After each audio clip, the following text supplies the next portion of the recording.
নমস্কার, নিউজ 7 ডেজে আপনাকে স্বাগত। পশ্চিমবঙ্গের রাজনীতি নিয়ে বিশেষ খবর।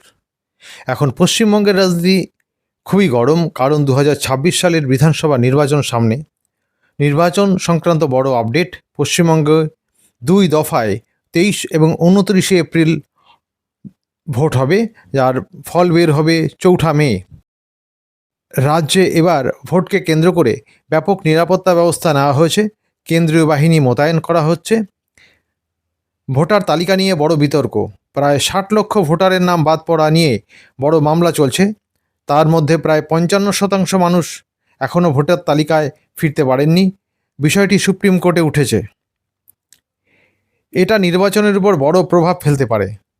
তৃণমূল কংগ্রেস অভিযোগ করেছে, অবৈধভাবে ভোটার ফর্ম 6 গ্রহণ করা হচ্ছে, অন্য রাজ্যের লোকেদের ভোটার বানানোর চেষ্টা চলছে। নির্বাচন কমিশন এই অভিযোগ অস্বীকার করেছে, কিন্তু রাজনৈতিক উত্তেজনা বেড়েছে।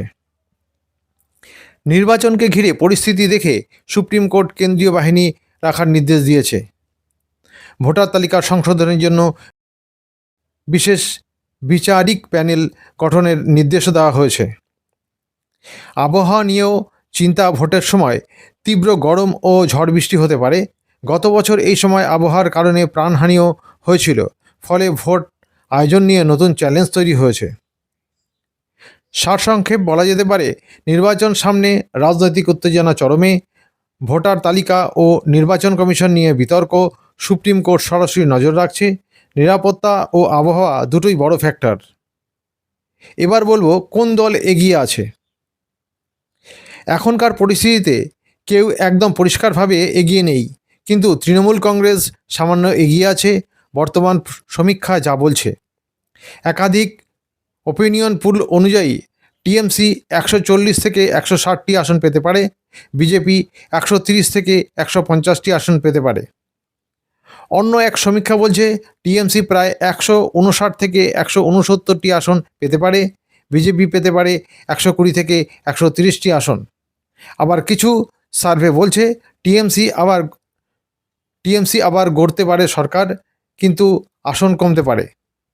বিজেপি আগের থেকে শক্তিশালী হচ্ছে। সহজভাবে বুঝুন, তৃণমূল এগিয়ে, কিন্তু খুব বেশি না, ঘাড়ের উপর নিঃশ্বাস ফেলছে।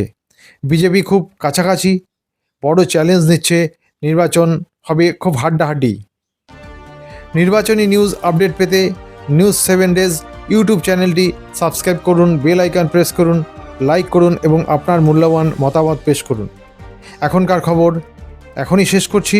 পরবর্তী খবর আগামীকাল বিকেল 4টে। ভালো থাকবেন, ধন্যবাদ।